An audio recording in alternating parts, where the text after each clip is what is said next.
I have proof that Kate's been stealing from us. Amanda's voice rang through the conference room, making every head turn toward me. I sat frozen, staring at the spreadsheets she'd dramatically thrown onto the table. My in-laws, who moments ago had been casually discussing quarterly reports, now looked at me like I was a stranger.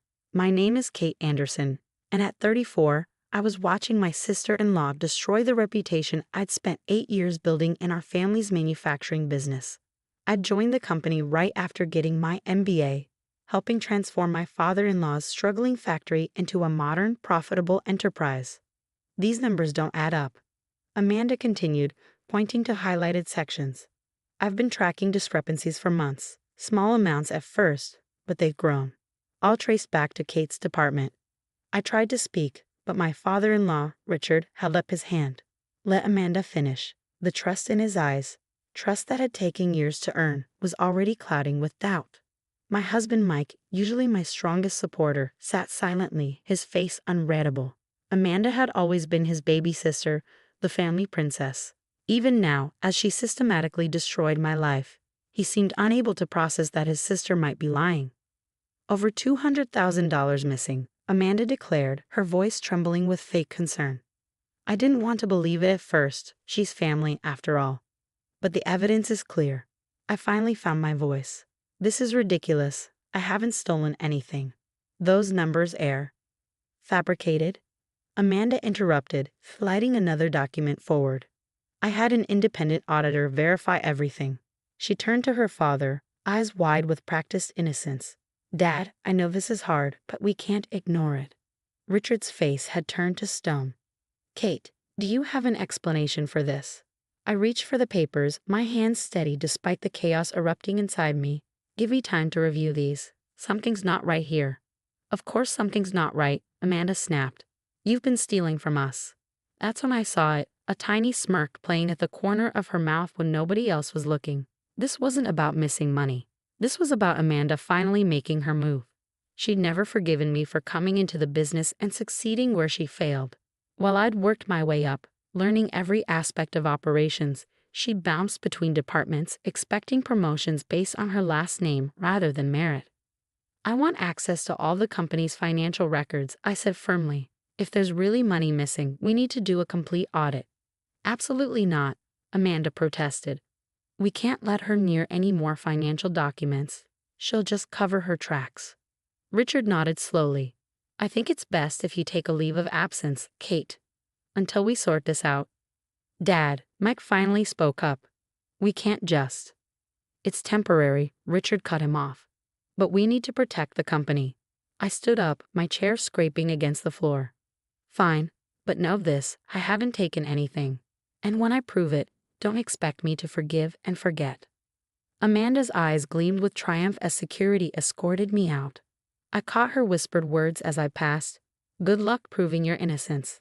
Family always believes family first. What she didn't know was that I'd been preparing for something like this. Not because I was guilty, but because I'd seen the signs. The way she'd been cozying up to our accounting team, her sudden interest in financial reports, the late nights she'd started spending at the office. I'd learned long ago that being part of this family meant always having a backup plan.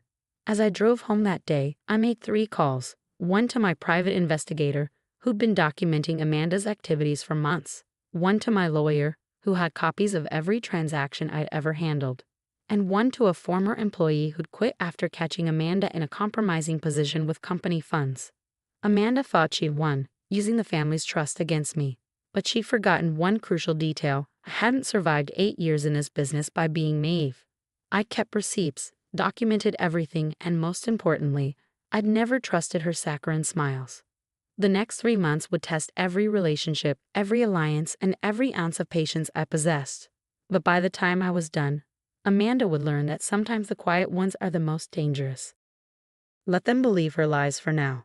The truth had a way of surfacing, and when it did, I'd make sure everyone remembered who the real thief was. The next few weeks were a blur of whispered conversations and avoided eye contact.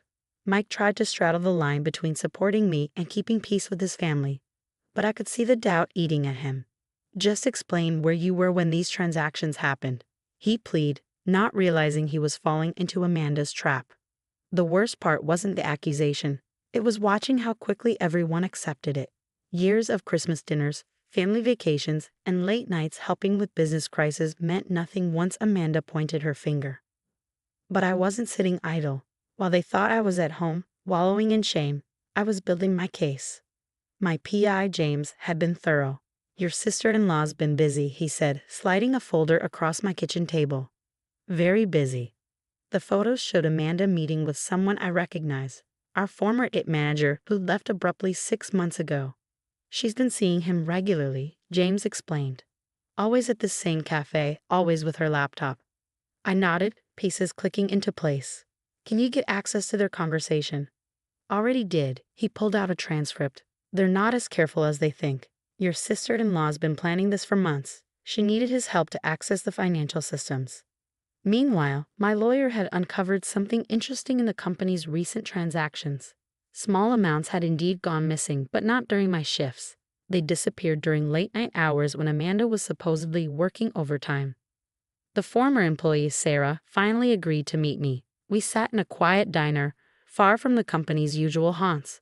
I should have spoken up sooner, she said, fidgeting with her coffee cup. I saw her transferring money last year, but she caught me watching. Threatened to ruin my career if I said anything. And now? Sarah smiled grimly. Now I'm working for your biggest competitor. They can't touch me. I'll testify if you need me to. I was building a solid case, but Amanda had one advantage: time. Every day I was away, she embedded herself deeper into the company's operations. She'd even started moving into my office, according to my remaining allies in the building. The breaking point came when Mike found Amanda's evidence in his email. Look at these transactions, he said, showing me his phone. Kate, these have your signature. I took one look and almost laughed. Those aren't my signatures. Look closer. He squinted at the screen. They look real. Check the dates, I said quietly. According to these, I was authorizing transfers while we were in Hawaii for our anniversary. Remember that week? No phones, no laptops. Mike's face paled. For the first time, real doubt crept into his expression. Not doubt about me, but about his sister's accusations. Why would Amanda? He started, then stopped. She wouldn't. She would, I replied. And I can prove it. That night, I laid out everything for Mike. The photos, the transcripts, Sarah's testimony. He sat in stunned silence, looking at years of his sister's careful manipulation.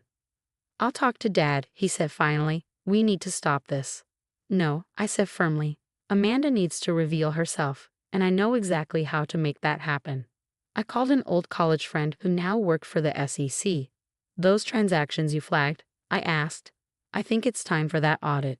2 days later, the SEC announced a routine investigation into the company's finances. I watched from home as Amanda's carefully constructed plan began to unravel. First, she tried to delete evidence, not knowing we'd already backed up everything. Then she attempted to pin more accusations on me, but the dates didn't match. Finally, she made her biggest mistake. She tried to access my old computer to plant false evidence. What she didn't know was that every keystroke was being recorded, every file transfer logged, and every desperate attempt to cover her tracks was being documented. Mike called me late one night, his voice tight. Kate, you need to come in tomorrow. The SEC found something. She's not handling it well. I smiled, thinking of the file hidden in my desk drawer. The one piece of evidence I've been saving. Tell everyone I'll be there at 9 a.m. sharp. It's time we had a family meeting. Amanda thought she'd won by playing the family card, by being the trusted daughter while painting me as the outsider. But she'd forgotten something crucial. Trust isn't about blood relations. It's about actions, integrity, and truth. Tomorrow, everyone would learn exactly what kind of person Amanda really was.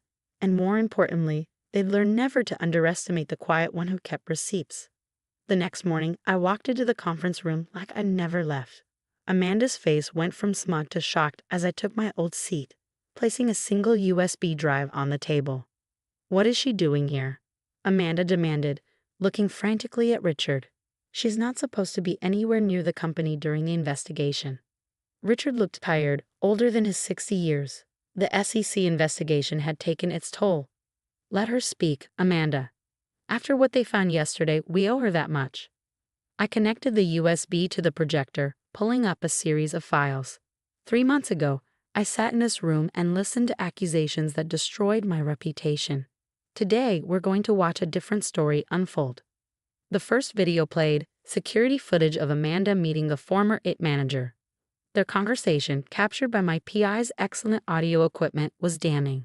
They discussed accessing the financial systems, creating false trails, even the exact amounts they framed me for stealing. Amanda jumped up. "This is edited. She's trying to." "Sit down," Mike said quietly, his voice carrying more authority than I'd ever heard. "Watch." The next file was a series of bank statements, Amanda's personal accounts showing deposits matching the missing amounts. Then came Sarah's sworn testimony, backed by photographs and timestamps. "You planned this for months," I said, turning to face Amanda. "You thought if you discredited me, you'd finally get the recognition you felt you deserved. But you forgot something crucial. I learned this business from the ground up. I know every system, every protocol, and most importantly, I know how to protect myself." Amanda's composure cracked. "You don't understand. I deserved that promotion. I'm family, real family. You're just some outsider who married in and took everything that should have been mine." The room fell silent. Richard stood slowly, his face ashen. "Amanda, what have you done?" "What I had to," she screamed. She came in with her fancy MBA and her perfect ideas, and suddenly nothing I did was good enough. "Dad, you used to be proud of me." "I'm still proud of you," Richard said softly, "but right now, I'm also deeply disappointed."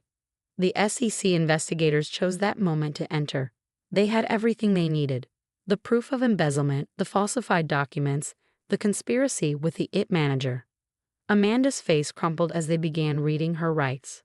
As they let her out, she turned to me one last time. "I hate you," she spat.